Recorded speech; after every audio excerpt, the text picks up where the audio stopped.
When Gree got back at HQ, Plo Koon had arrived and had already taken command. Gree informed him of their defeat and the capture of Chewbacca. He was being detained at a prison facility deeper into Kashyyyk. It was one of the most heavily defended Imperial positions. A sturdy gate blocked the entrance, overlooked by 3 deadly turbo laser towers, making it impossible to bombard the prison. The Empire also had 3 AT-KT stationed there, which were heavier equipped than the regular AT-ST. Plo Koon thought it was of the utmost importance to free Chewbacca and the captured rebels, to raise morale and strengthen the bond with their rebel allies. As the facility was so heavily defended, a large-scale assault was necessary. The clones would consist of the larger part of the infantry, combined with an AT-TE. Volunteered rebels would make up the rest of the infantry, as well that they provided 3 T-4B heavy tanks for the assault.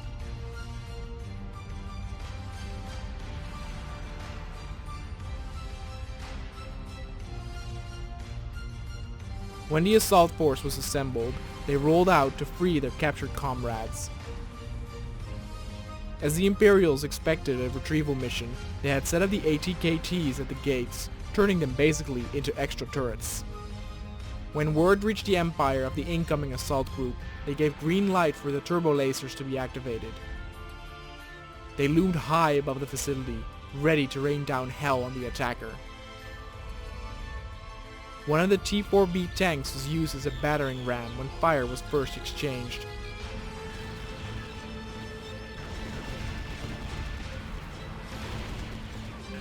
They also provided cover for the infantry, who were easy targets in the open.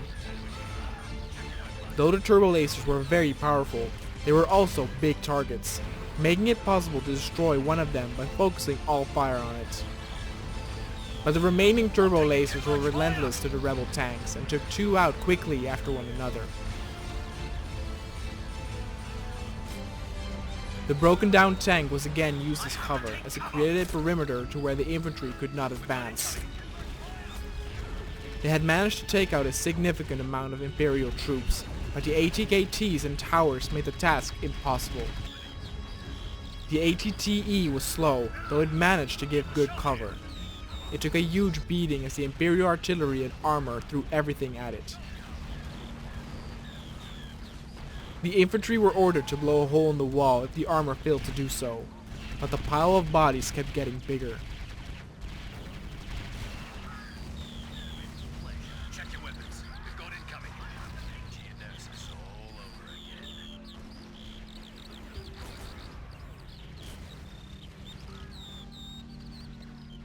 Eventually, the walker took such critical damage that it got destroyed as well. With only 1 T-4B tank remaining, it was indeed hopeless.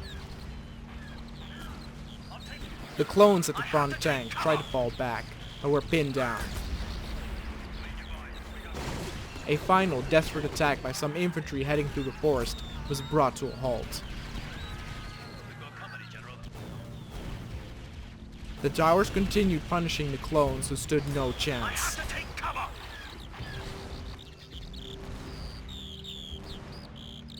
The final tank was destroyed as well, and the sign was given for the Imperial Death Troopers to emerge and clear the rest of the enemy. The black armored elite troops completely overwhelmed the clones and rebels, who issued a full retreat. Many were killed as they ran away in fear.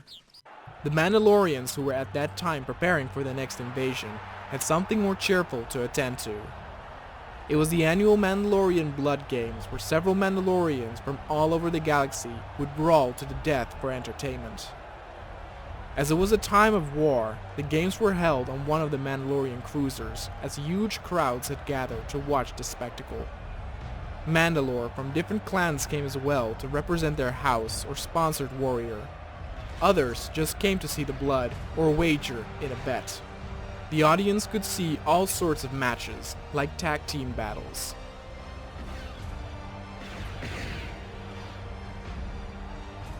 The winners of the Mandalorian games were often praised in glory and rewarded with fast ships, heavy weapons, and sometimes even slaves. And those that lost their lives.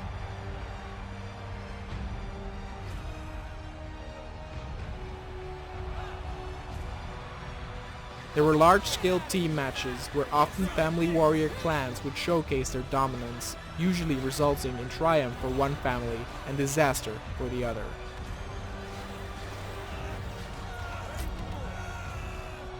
Then there were free-for-all fights, where the audience cheered for their favorite warrior as all of them stepped into the arena, but only one would emerge victorious.